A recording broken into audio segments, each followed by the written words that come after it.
نستعينه ونستغفره ونستهديه ونؤمن به ونتوكل عليه ونعوذ بالله من شرور أنفسنا ومن سيئات أعمالنا من يهده الله فلا مضل له ومن يضلله فلا هادي له ونشهد أن لا إله إلا الله وحده لا شريك له ونشهد أن سيدنا ومولانا محمدا عبده ورسوله أرسله بدين الحق بشيرا ونذيرا ليظهره على الدين كله ولو كره المشركون رب اشرح لي صدري ويسر لي أمري واحلل عقدة من لساني يفقه قولي رب اشرح لي صدري ويسر لي أمري واحلل عقدة من لساني يفقه قولي رب اشرح لي صدري ويسر لي أمري واحلل عقدة من لساني يفقه قولي سبحانك لا علم لنا إلا ما علمتنا إنك أنت العليم الحكيم بسم الله العظيم القدرة والشان شديد البطش والبرهان حافظ الدين والقرآن ما شاء الله كان ما شاء الله كان ما شاء الله كان وما لم يشأ لم يكن لا حول ولا قوة إلا بالله العلي العظيم لا حول ولا قوة إلا بالله العلي العظيم لا حول ولا قوة إلا بالله العلي العظيم الصلاة والسلام عليك يا سيدي يا رسول الله خذ بيدي قلت حيلتي أدركني يا رسول الله الصلاة والسلام عليك يا سيدي يا رسول الله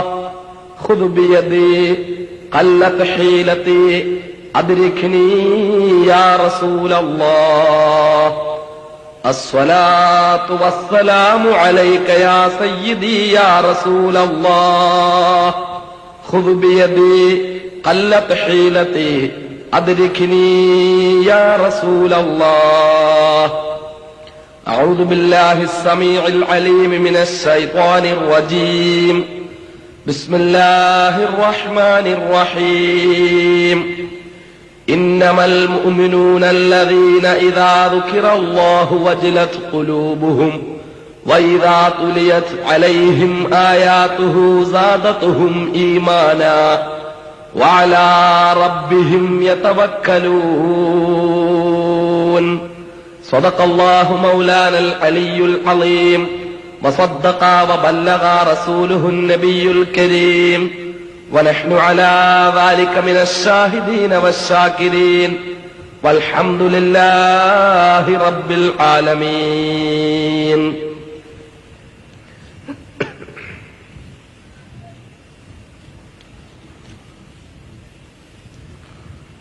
ബഹുമാന്യനായ അധ്യക്ഷൻ, വേദിയിലും പുറത്തും ഉപവിഷ്ടരായിരിക്കുന്ന അഭിമന്യരായ പണ്ഡിതന്മാരെ, ആദരണീയരായ മാതാപിതാക്കന്മാരെ, വിശുദ്ധ ഇസ്ലാമിന്റെ സന്നദ്ധ ഭടന്മാരായ പ്രിയപ്പെട്ട യുവസുഹൃത്തുക്കളെ, വാത്സല്യനിധികളായ കൊച്ചനുജന്മാരെ, അസ്സലാമു അലൈക്കും വറഹ്മത്തുള്ളാഹി തആല വബറകാതുഹു.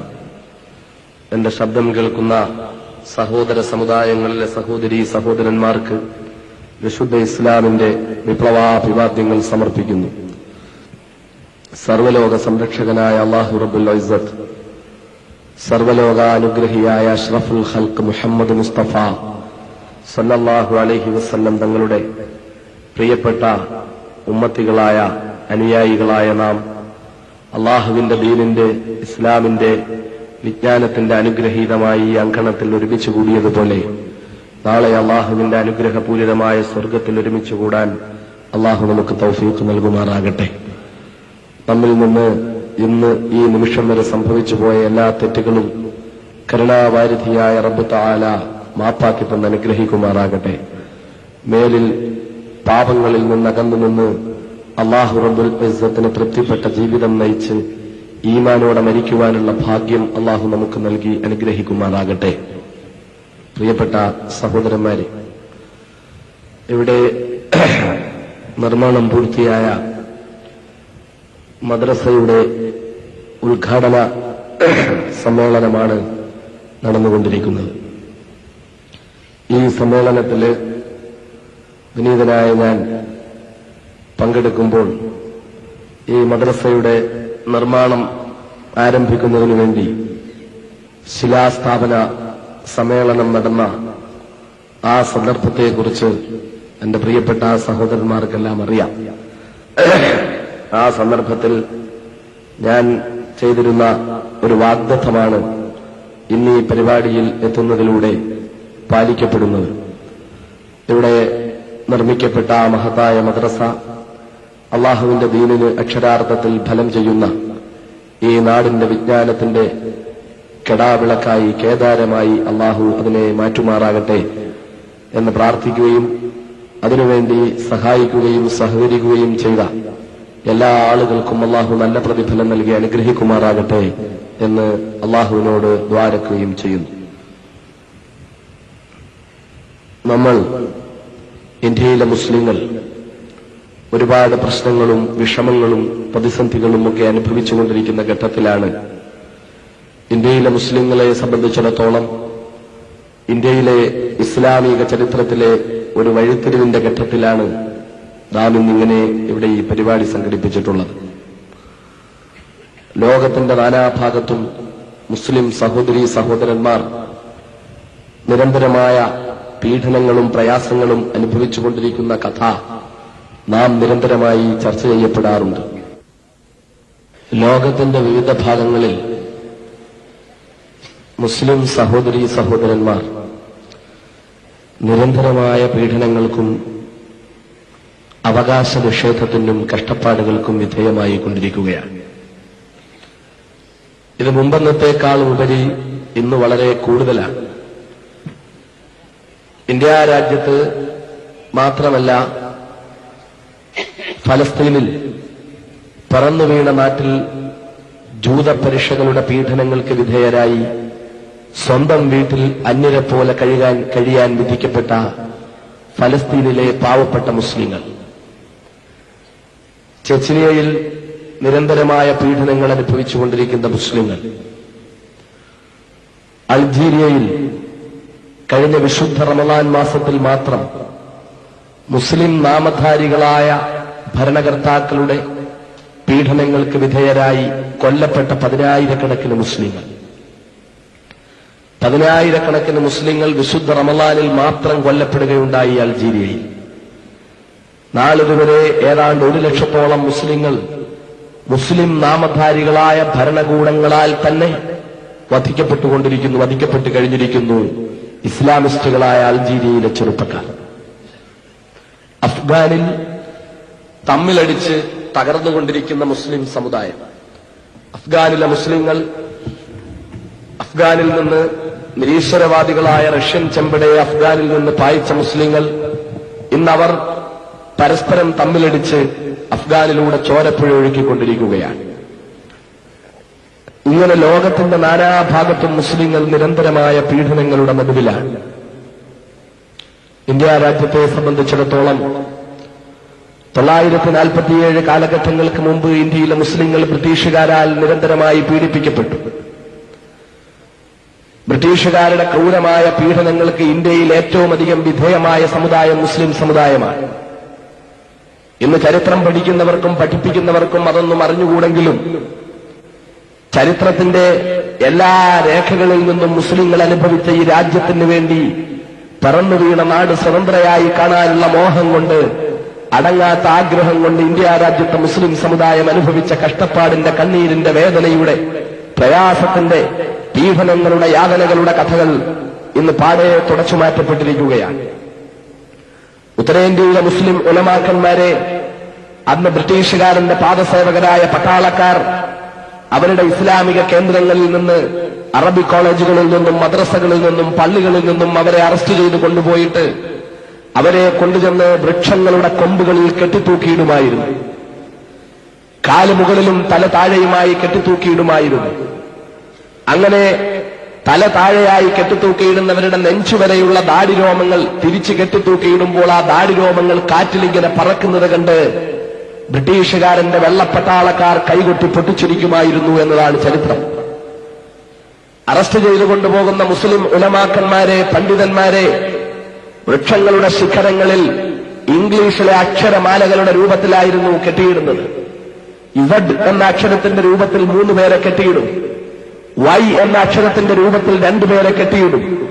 ഇങ്ങനെ ഇംഗ്ലീഷിലെ ഓരോ അക്ഷരങ്ങളുടെ രൂപത്തിലും, അക്ഷരമാലകളുടെ രൂപത്തിൽ, അക്ഷരങ്ങളുടെ രൂപത്തിൽ വൃക്ഷശിഖരങ്ങളിൽ അറസ്റ്റ് ചെയ്തു കൊണ്ടുപോകുന്ന മുസ്ലിം ഉലമാക്കന്മാരെ കെട്ടി ബന്ധിച്ചിട്ടിട്ട് താഴെ നിന്നുകൊണ്ട് കൈകാലുകൾ അനങ്ങാൻ പോലും കഴിയാതെ വൃക്ഷശിഖരങ്ങളിൽ കെട്ടിയിട്ടിരിക്കുന്നവരെ വെടിവെക്കുമായിരുന്നു. വെടിവെക്കുമ്പോൾ വെടിയേറ്റൊന്ന് ഉറക്കെ പിടയാൻ പോലും, ഒന്ന് പൊട്ടിക്കരയാൻ പോലും, എന്തിനേറെ തങ്ങളുടെ രക്തവും തങ്ങളുടെ മരണവും ഈ മണ്ണിൽ വെച്ചാകാൻ പോലും സമ്മതിക്കാതെ ഈ മണ്ണിനോടവർ കൂറ് പ്രഖ്യാപിച്ചതിന്റെ പേരിൽ ഈ ഭൂമിയോട് ബന്ധമില്ലാതെ വൃക്ഷശിഖരങ്ങളിൽ കെട്ടിയിട്ടിട്ടവരെ വെടിവെച്ചു കൊല്ലുമായിരുന്നു. ഈ നിരന്തരമായ പീഡനങ്ങൾ വെള്ളക്കാരന്റെ കയ്യിൽ നിന്ന് ഇന്ത്യ രാജ്യത്തെ മുസ്ലിം നേതാക്കന്മാരും പണ്ഡിതന്മാരും അനുഭവിച്ചു. രാജ്യത്തിന്റെ സ്വാതന്ത്ര്യത്തിന് വേണ്ടി കഷ്ടപ്പെട്ടതിന്റെ പേരിൽ, രാജ്യത്തിന്റെ സ്വാതന്ത്ര്യത്തിന് വേണ്ടി ശബ്ദിച്ചതിന്റെ പേരിൽ, വെള്ളപ്പട്ടികൾക്ക് മുന്നിൽ ആദർശമടിയറ വെക്കാതിരുന്നതിന്റെ പേരിൽ നിരന്തരമായി അങ്ങനെ പീഡനങ്ങൾ അനുഭവിക്കുവാൻ വിധിക്കപ്പെട്ട ഇന്ത്യ രാജ്യത്തെ മുസ്ലിങ്ങൾ 1947 കാലഘട്ടങ്ങൾക്ക് ശേഷം, അതായത് സ്വാതന്ത്ര്യം കിട്ടി എന്ന് പറയപ്പെടുന്ന കാലഘട്ടങ്ങൾക്ക് ശേഷം, മനഃപൂർവ്വം തന്നെയാണ് ഞാൻ അങ്ങനെ പറഞ്ഞത്. സ്വാതന്ത്ര്യം കിട്ടി എന്ന് പറയപ്പെടുന്നു എന്ന് ഞാൻ പറഞ്ഞത് മനഃപൂർവ്വമാണ്. ഞാൻ ഉറച്ചു വിശ്വസിക്കുന്നവരാണ് ഇന്ത്യയിലെ മുസ്ലിങ്ങൾക്ക് സ്വാതന്ത്ര്യം കിട്ടിയില്ല എന്ന്. ഇന്ത്യയിലെ സാധാരണക്കാരായ ജനങ്ങൾക്കും സ്വാതന്ത്ര്യം കിട്ടിയില്ല എന്ന് ഞാൻ ഉറച്ചു വിശ്വസിക്കുന്നു.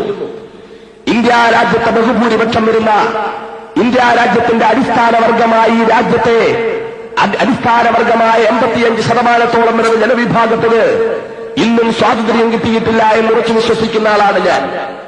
സ്വാതന്ത്ര്യം കിട്ടിയത് മണിമേടകളിൽ വിരാജിക്കുവാൻ അവസരം കിട്ടിയിട്ടുള്ള തമ്പുരാക്കന്മാർക്ക് മാത്രമാണ്. അധികാരത്തിന്റെ ചെങ്കോല് കരങ്ങളിലേന്താൻ അവസരം കിട്ടിയ തമ്പുരാക്കന്മാർക്കും കുടുംബക്കാർക്കും മാത്രമാണ് ഇന്ത്യ രാജ്യത്ത് സ്വാതന്ത്ര്യം കിട്ടിയിട്ടുള്ളത്. ഇന്ത്യ രാജ്യത്തിന്റെ ആയിരക്കണക്കിന് ഉൾഗ്രാമങ്ങളിൽ കുടിക്കുവാൻ ഒരു തുള്ളി വെള്ളത്തിന് വേണ്ടി കിലോമീറ്ററുകളോളം യാത്ര ചെയ്ത് മാരകമായ രോഗം പിടിപെട്ട് കണ്ണുകുഴിഞ്ഞ് എല്ലുണ്ടി മാരക രോഗം പിടിപെട്ട, പോഷകാഹാരക്കുറവുകൊണ്ട് മാരകമായ രോഗങ്ങൾ പിടിപെട്ട് ശ്വാസം വലിച്ചുവിടാൻ പോലും ബുദ്ധിമുട്ടുന്ന പിഞ്ചുകുഞ്ഞുങ്ങളെയും തോളിലേറ്റിക്കൊണ്ട് കിലോമീറ്ററുകളോളം മൺകുടങ്ങളുമായി യാത്ര ചെയ്ത് പൈപ്പുകൾക്ക് മുന്നിൽ മൺകുടങ്ങൾ വെച്ച് ഒരു തുള്ളി വെള്ളത്തിന് വേണ്ടി മണിക്കൂറുകളോളം കാത്തുകെട്ടിക്കിടക്കുന്ന ഇന്ത്യ രാജ്യത്തെ കോടിക്കണക്കിന് ഗ്രാമീണന് സ്വാതന്ത്ര്യം കിട്ടിയിട്ടില്ല. ഇന്ത്യ രാജ്യത്ത് ഇന്നും കയറിക്കിടക്കാൻ 6 അടി മണ്ണിന്റെ പോലും അവകാശമില്ലാതെ റെയിൽവേ പുറംപോക്കുകളിൽ അന്തിയുറങ്ങുന്ന ഇന്ത്യ രാജ്യത്തെ ബഹുഭൂരിപക്ഷം വരുന്ന പാവപ്പെട്ടവര് ഈ രാജ്യത്ത് ഇന്നുവരെ സ്വാതന്ത്ര്യം കിട്ടിയിട്ടില്ല.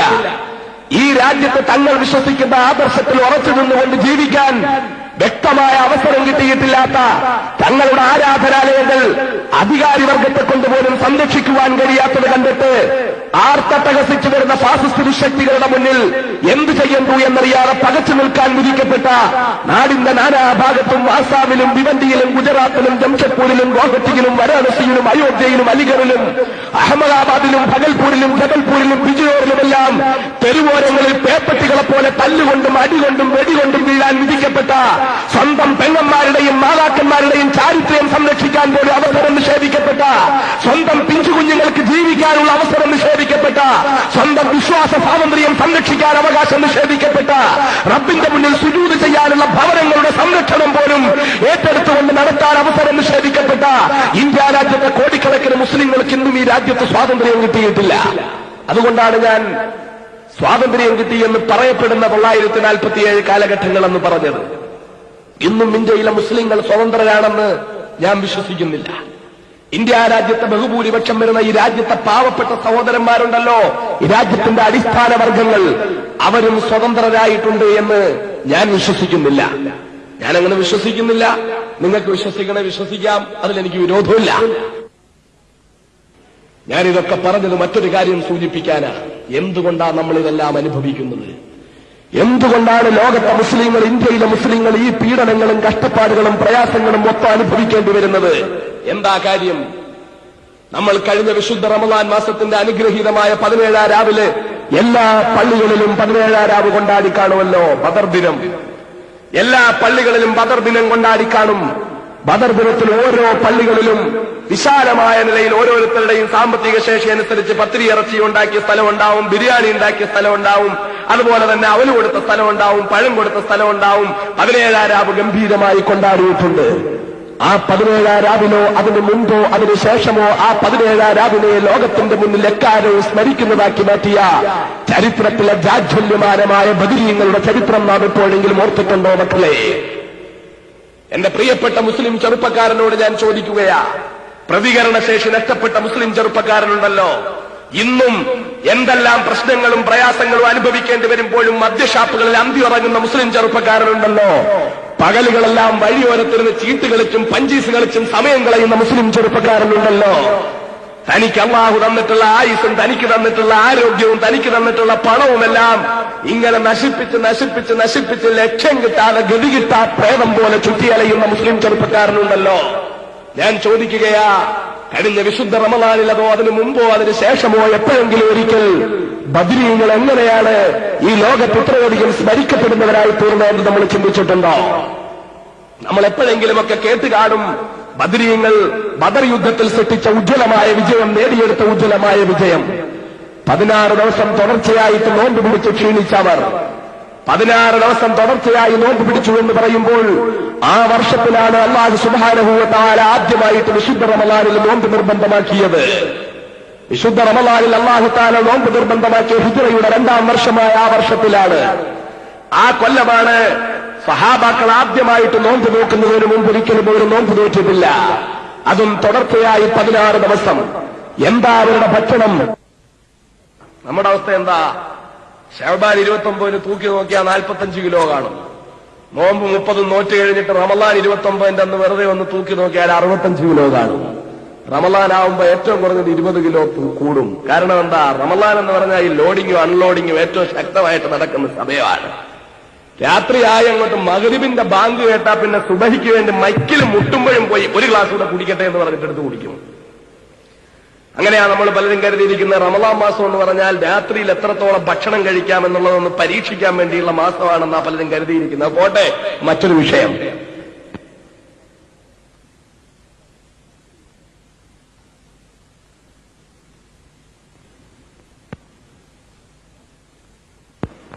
അപ്പോൾ വടക്കോട്ടൊക്കെ പോകുമ്പോഴാണ് റമളാന്റെ അനുഭവിക്കുന്ന റമളാനെ ഇങ്ങനെ നോമ്പ് മുറി, നോമ്പങ്ങോട്ട് ബാങ്ക് കേൾക്കുമ്പോൾ തന്നെ വിഭവസമൃദ്ധമായ ഭക്ഷണങ്ങളെല്ലാം മേശപ്പുറത്ത് നിറഞ്ഞുകൊണ്ട് നോമ്പ് മുറി. അപ്പൊ തന്നെ നമ്മുടെയൊക്കെ വയറ് നിറയും. പിന്നെ ഒരു 1/4 മണിക്കൂർ കഴിയുമ്പോൾ വന്ന് വിളിക്കും ബാ കഴിക്കാൻ. അതെന്താ? നോമ്പ് തുറ. അപ്പൊ നേരത്തെ എന്തായിരുന്നു? അത് മുറി. പിന്നെ വീണ്ടും കുറച്ച് കഴിയുമ്പോൾ അത്താഴം, മുത്താഴം, ഇങ്ങനെ ഇടയ്ക്കും ഒരു സുബഹി വരെ തീറ്റയുടെ മത്സരമാണ്. റപ്പായി കൊണ്ട് തീറ്റ തന്നെ തീറ്റ. അപ്പൊ അങ്ങനെ ആയിരുന്നില്ല. അതൊക്കെ റമളാന്റെ ചൈതന്യം തീറ്റ കൊണ്ടുണ്ടാവുകയില്ല. നമുക്ക് റമളാൻ അല്ലാത്തതുകൊണ്ട് ഞാനത് വിശദീകരിക്കുന്നില്ല. ബഹുമാനപ്പെട്ട സഹാബാക്കളെ സംബന്ധിച്ചിടത്തോളം വിശുദ്ധ റമളാൻ മാസത്തിൽ അവർ 16 ദിവസം തുടർച്ചയായി നോമ്പ് നോറ്റത് ഒരു കീറ് കാരയ്ക്ക, വേറൊന്നും കഴിക്കാനില്ല. എന്നിട്ട് പിന്നെ അത്താഴം വരെ ഒന്നുമില്ല. അത്താഴത്തിന്, ഇടയത്താഴത്തിന് ഒരു ഗ്ലാസ് വെള്ളം, കിട്ടിയാൽ ഒരു ഗ്ലാസ് പാല്, ഇതല്ലാതെ വേറൊന്നുമില്ല. ഈ അവസ്ഥയിലാണ് അവർ നോമ്പ് നോക്കുന്നത്. അങ്ങനെ 16 ദിവസം തുടർച്ചയായിട്ട് നോമ്പ് നോറ്റ് പട്ടിണി കിടന്ന് 16 ദിവസം കൊണ്ട് ക്ഷീണിച്ചവശരായി ഒരു കീറ് കാരയ്ക്ക കൊണ്ട് നോമ്പ് മുറിച്ച് വീണ്ടും രാത്രി മൊത്തം ഒന്നും കഴിക്കാനില്ലാതെ കഷ്ടപ്പെട്ട് അത്താഴത്തിൽ ഒരു ഗ്ലാസ് വെള്ളം മാത്രം കുടിച്ചുകൊണ്ട് വീണ്ടും നോമ്പ് നോറ്റ് ക്ഷീണിച്ചവശരായി തളർന്ന് അവരുടെ മുന്നിലതാ നിവർന്നു നിൽക്കാൻ പോലും കഴിയാത്ത അവസ്ഥയില്, ആശ്രയമില്ലാതെ നിവർന്നു നിൽക്കൽ പോലും ബുദ്ധിമുട്ടായ അവസ്ഥയിൽ വിശുദ്ധ റമളാന്റെ 16-ാമത്തെ ദിവസം അങ്ങോട്ട് കഴിയാനായപ്പോൾ അവരതാ രണാങ്കണത്തിലേക്ക് ഇറങ്ങാൻ നിർബന്ധിതരാവുകയാണ്. സത്യത്തിനു വേണ്ടി, ധർമ്മത്തിനു വേണ്ടി, നീതിക്ക് വേണ്ടി, അള്ളാഹുവിന് വേണ്ടി, പ്രവാചകന് വേണ്ടി പോരാടാൻ അവർ തീരുമാനിക്കുകയാണ്.